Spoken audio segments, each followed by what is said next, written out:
Assalamualaikum dan salam sejahtera, kembali lagi bersama dengan saya di Tengkuruk Channel.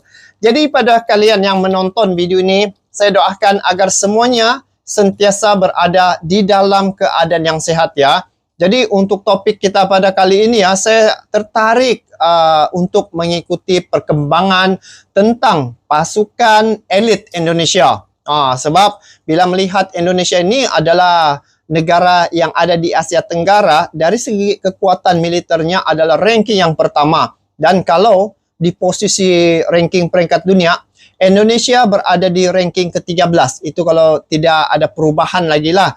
Sebab bila melihat Indonesia ini merupakan satu negara kepulauan yang besar, jumlah penduduk pun terlalu ramai ya, yaitu menghampiri 300 juta jiwa. Jadi dari segi bagaimana keselamatan negaranya itu sudah pasti diteliti ya, dari segi kelengkapan, dari segi persiapan itu sudah pasti Indonesia sentiasa siap siaga dengan benteng pertahanannya. Nah, jadi di sini ada satu kisah prajurit Kopassus yang dihormati di Filipina. Ini merupakan kisah Kopassus ya, yang mana pasukan elit Indonesia ini ketika bertugas di mana-mana negara sudah pasti akan meninggalkan kesan yang tidak dapat dilupakan oleh siapapun yang bekerja sama ataupun sama-sama latihan bersama dengan pasukan elit Indonesia ini. Jadi ada lagi beberapa info terbaru berkaitan dengan 3 prajurit Indonesia yang telah gugur di Lebanon. Ini merupakan misi perdamaian di mana Indonesia bukan sekadar memberi bantuan dari segi makanan contohnya ya terhadap negara-negara bergolak, tetapi Indonesia ini dia sering memberi sumbangan terhadap misi perdamaian dunia. Saya masih teringat ketika Pak Prabowo Subianto berpidato di sidang PBB ketika berlaku pergolakan sebelum ini di antara pergolakan Palestina dan juga Israel itu, Pak Prabowo Subianto telah mengungkapkan bahwa Indonesia siap untuk menghantar lebih kurang 20.000 prajurit untuk misi perdamaian. Yang penting dunia aman. Nah, jadi inilah kekuatan Indonesia ini ya, dan Indonesia seringkali menjadi orang tengah terhadap negara-negara yang bergolak, terutamanya sebelum ini saya melihat bagaimana Indonesia dari segi perdamaian menjadi orang tengah ketika konflik Rusia dan juga Ukraina. Saya melihat ketika itu Pak Jokowi menemui Presiden Putin ya, dan menemui Zelensky sendiri. Jadi beliau sungguh dihormati ya oleh dunia di luar sana. Jadi kita melihat di sini bagaimana pasukan elit ini, prajurit Kopassus yang dihormati di Filipina. Kalau sebelum ini saya melihat Kamboja turut memberi apresiasi yang sangat tinggi ya, ataupun memuji pasukan elit Indonesia ini, sehingga pakaian seragam tentara Kamboja pasukan elitnya mencontohi bagaimana pasukan elit Indonesia punya color baju. Jadi apapun, ayo kita saksikan di sini bagaimana kisah seorang ataupun kisah prajurit Kopassus yang dihormati di Filipina. Langsung kita nonton beberapa cuplikan video ini. Jom.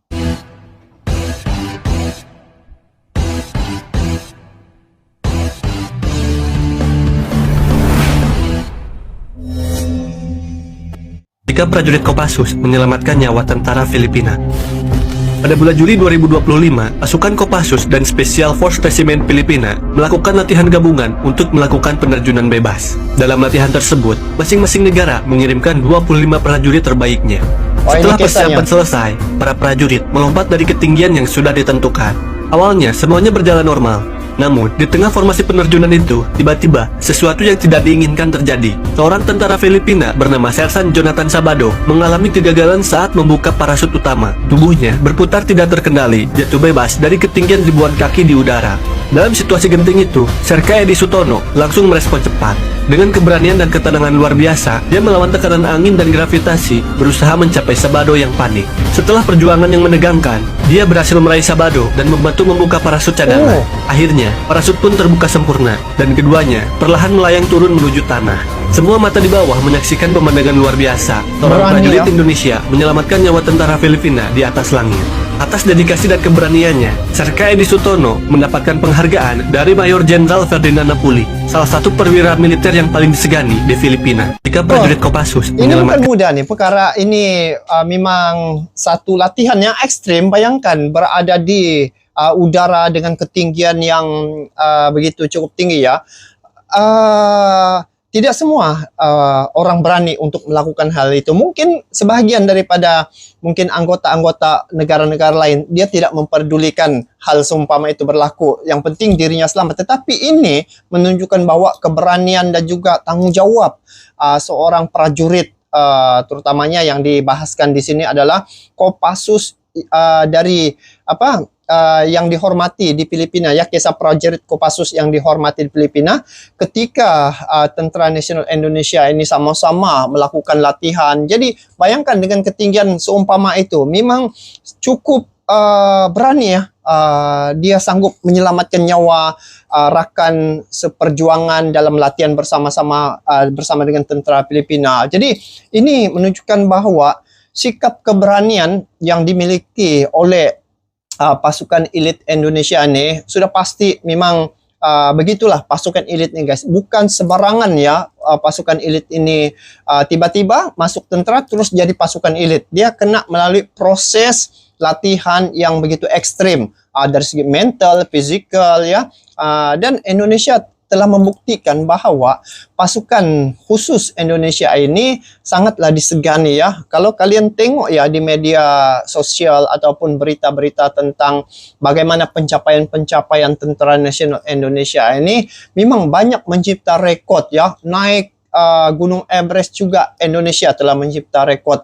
Lepas tu dari segi lomba tembak juga Indonesia pernah menjadi juara di beberapa pertandingan untuk lomba tembak itu. Lepas tu Indonesia punya pasukan khusus ni ada satu demonstrasi yang mereka lakukan yang sehingga tentera-tentera luar negara begitu kaget bila melihat kebalnya. Ada tu yang kalau teman-teman lihat yang dipotong pun tidak luka, lepas tu makan besi, lepas tu tarik kereta yang begitu besar ya. Angkat tayar. Jadi pasukan elit Indonesia ini memang sudah dilatih dan juga telah terbukti bagaimana mereka punya kekuatan mental dan juga fisikal serta tanggung jawab itu. Jadi itu yang pertama, ini berkaitan dengan menyelamatkan rakan-rakan dari negara lain yang sama-sama latihan berada di ketinggian yang cukup tinggi. Pasukan elit Indonesia ini membantu di atas udara untuk menyelamatkan. Jadi ini mendapat pujian daripada Filipina sendiri. Dan ini lagi satu perkara yang menarik untuk kita saksikan bersama-sama, yaitu tentang 3 Tentara Nasional Indonesia gugur di perbatasan Lebanon. Ini mungkin ramai yang sudah tahu ya, tetapi di sini kita melihat bagaimana sumbangan Indonesia terhadap dunia, dan inilah menunjukkan bahwa jiwa yang begitu besar ya terhadap dunia juga. Indonesia telah memberi sumbangan juga dari segi perdamaian, misi perdamaian dunia. Bayangkan guys, kalau peperangan terus berlaku, sudah pasti kita akan terkesan. Contohlah sekarang ini dari segi harga minyak naik melambung ya. Jadi bukan saja negara yang berperang itu terkesan, tapi kita juga akan terkesan. Jadi dengan bantuan-bantuan ataupun misi kemanusiaan perdamaian seumpama ini, dia turut dapat memberi dampak ya. Jadi kalau tidak ada peperangan, bermakna kita akan hidup dalam keadaan aman dan tidaklah berlaku kenaikan harga seperti mana yang kita alami saat ini. Jadi apapun kita lihat dulu di sini bagaimana kisah 3 prajurit ini, bagaimana mereka boleh gugur di perbatasan Lebanon. Ini dari Indonesia nih, Tentara Nasional Indonesia. Kita sambung nonton video ini. prajurit Indonesia gugur di Lebanon kemarin. 3 prajurit Indonesia gugur di Lebanon kemarin. Mereka bukan tentara yang ikut berperang ya guys. Mereka adalah pasukan perdamaian PBB. Nah, ini pasukan Jadi perdamaian. UNIFIL itu singkatan dari United Nations Interim Force in UNIFIL. Lebanon. Pasukan perdamaian PBB yang udah ada di Lebanon sejak 1978. Tugasnya bukan buat berperang ya, tapi buat jaga perdamaian di perbatasan Israel dan Lebanon, buat monitor pelanggaran dan juga bantu warga sipil. Mereka pakai helm biru PBB, Nah, PBB tanda memang bahwa pakai mereka helm itu biru, netral. Sekarang ada sekitar 7.500 prajurit dari hampir 50 negara di sana. Dan Ramai, Indonesia adalah salah 7.500. satu kontributor terbesar. Kita kirim sekitar 750 lebih prajurit, lebih banyak dari Prancis dan termasuk yang terbesar di misi ini. Lebih banyak Kenapa dari sih Indonesia Prancis, ya? mau kirim sebanyak itu? Karena konstitusi kita, Undang-Undang Dasar 1945, memang amanatkan Indonesia untuk ikut menjaga perdamaian dunia. Lihat tuh, Jadi guys, ini itu tuh bukan amanat pilihan sudah. politik sesaat ya guys, tapi ini udah jalan selama puluhan tahun. Kejadiannya Minggu malam 29 Maret kemarin, satu prajurit Indonesia gugur saat proyektil meledak di posisi Unifil. 3 meledak. lainnya luka-luka. Belum selesai diselidiki, Senin siang 2 prajurit lagi gugur. Kendaraan mereka hancur akibat ledakan saat mengawal konvoi. Masya Allah. 1 lagi kritis, 3 orang dalam 24 jam. Nah sekarang siapa yang bertanggung jawab? Unifil bilang masih dalam investigasi, dan pihak Israel bilang katanya jangan asumsikan ini ulah kami. Kementerian Luar Negeri Indonesia mengutuk keras dan secara terang-terangan menyebut serangan Israel di Lebanon Selatan sebagai penyebabnya. Dan ini yang sekarang jadi perdebatan besar di dalam negeri. DPR udah minta pemerintah evaluasi kehadiran TNI di Lebanon. Mereka bilang Italia bahkan udah berencana narik pasukannya. Kenapa Indonesia enggak? Menlu Sugiono bilang usulan penarikan belum sampai ke mejanya secara resmi, tapi dia bilang bisa dipertimbangkan. Tapi dari pihak TNI bilang katanya misi perdamaian adalah kewajiban kami dan ini amanat konstitusi. Sebenarnya ya guys, mandatnya Unifil itu udah ditetapkan berakhir 31 Desember 2026. Setelah itu, semua pasukan emang akan ditarik secara resmi. Nah, jadi pertanyaannya bukan lagi mau narik atau enggak, tapi mau narik pasukan sekarang atau nunggu Desember nanti sebelum ada yang gugur lagi. Lihat, inilah yang saya katakan tadi berkaitan dengan sumbangan Indonesia terhadap misi perdamaian dunia. Jadi Indonesia ini sebuah negara yang netral ya terhadap semua negara kecuali mungkin Israel lah. Tapi apapun yang saya mau highlight di sini, bagaimana sikap Indonesia terhadap dunia yang berkonflik saat ini ya. Dan ini berlaku bukan sejak sekarang, tetapi sejak dulu lagi Indonesia yang saya lihat di media sosial ya, dan melalui data-data, Indonesia merupakan satu antara sebuah negara yang sentiasa menghulurkan bantuan terhadap negara-negara yang bergolak seperti Palestina ya. Ketika kemerdekaan Indonesia sebelum ini, mereka tidak melupakan Palestina. Mereka mengirim bantuan makanan menggunakan pesawat ya, melintasi kawasan yang berbahaya. Tetapi Indonesia begitu dihormati ya, ketika pesawat itu mungkin lalu di kawasan-kawasan yang berhampiran dengan zon merah, Indonesia punya pesawat ini dapat melintasi sehingga bantuan makanan itu sampai di Palestina. Itu saat Indonesia meraih kemerdekaan negaranya, saat mereka bergembira, tetapi mereka tidak melupakan negara Palestina yang ketika itu kelaparan ya, kekurangan makanan, tetapi Indonesia turut mengirim. Jadi ini sehingga mengorbankan nyawa ya. Jadi sumbangan Indonesia ini terhadap dunia ya turut memberi kesan juga yang sangat baik, dan juga ini adalah sesuatu yang wajar diberi pujian karena Indonesia telah menunjukkan bahwa sikapnya yang begitu netral dapat memberi dampak terhadap negara-negara yang lain. Sungguh pun negara tersebut tidak menghantar bantuan dari segi misi perdamaian contohnya, tetapi apabila kesan peperangan itu berakhir ataupun tidak berlaku peperangan, akhirnya semua negara dapat menikmati kesan daripada perdamaian itu. Seperti berlaku sekarang ini, teman-teman dapat rasa juga bagaimana harga minyak meningkat begitu tinggi. Ini adalah kesan peperangan. Bayangkan kalau tidak ada misi-misi perdamaian ya, maka peperangan terus berlaku dan kita punya perekonomian akan jatuh, merundum.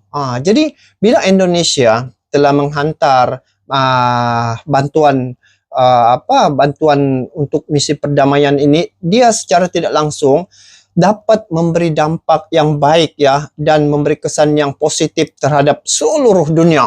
Jadi itulah yang saya lihat bila Indonesia dipimpin oleh Pak Prabowo Subianto yang merupakan mantan Kopassus, yang mempunyai ilmu ketenteraan, yang mempunyai pengalaman, saat ini menjabat sebagai presiden. Sudah pasti beliau akan lebih menaikkan lagi nilai negara Indonesia itu di mata dunia. Cuma baru-baru ini saya ada melihat juga saat kapal yang dimiliki oleh Indonesia itu masih tidak boleh melintasi Selat Hormuz itu. Tetapi bagi saya Indonesia punya tindakan sebelum ini merupakan tindakan yang mengikut peraturan undang-undang dunia ya. Sebab saya ada melihat beberapa fakta kenapa Iran tidak membenarkan kapal Indonesia itu melintasi Selat Hormuz, disebabkan mungkin peristiwa yang berlaku sebelum ini. Mungkin dia ingat ya, Iran ingat sebab Indonesia pernah menahan kapal tanker ya dari Iran ketika itu, dan saat itu berlaku ya, ini daripada fakta yang saya baca, berlaku sesuatu aktiviti yang tidak mengikut peraturan yang dilakukan oleh kapal yang Iran sebelum ini. Sebab itu Indonesia tahan. Jadi mungkin disebabkan itu melalui fakta yang saya baca ya. Jadi Indonesia sudah mengikut peraturan, dan Indonesia memutuskan tindakan itu juga mengikut daripada mahkamah. Bukan Indonesia cakap sendiri, tetapi mengikut undang-undang dan ikut mahkamah dunia. Itu yang saya baca. Jadi apapun, dalam kes ini Tentara Nasional Indonesia merupakan tentara yang disegani ya di dunia, dan banyak rekod-rekod yang dicipta oleh Tentara Nasional Indonesia, apatah lagi pasukan elitnya yang telah menunjukkan banyak prestasi yang boleh dijadikan sebagai inspirasi bagi mana-mana negara yang ingin maju, ingin dihormati, ingin disegani seperti mana yang Indonesia lakukan. Indonesia kalau dari segi kekuatan militernya berada ranking pertama di Asia Tenggara. Di dunia pula ranking ke-13 guys. Jadi Indonesia adalah negara yang termasuk dalam kategori negara yang kuat. Jadi apapun itu saja untuk topik kali ini. Semoga dunia akan menjadi aman ya, tidak akan berlaku pergolakan, dan semoga hubungan Indonesia dan Malaysia akan tetap kekal aman, damai, dan juga makmur untuk selamanya. Jadi itu saja guys untuk kali ini. Kita bertemu lagi di video akan datang. Sampai jumpa lagi. Assalamualaikum warahmatullahi wabarakatuh.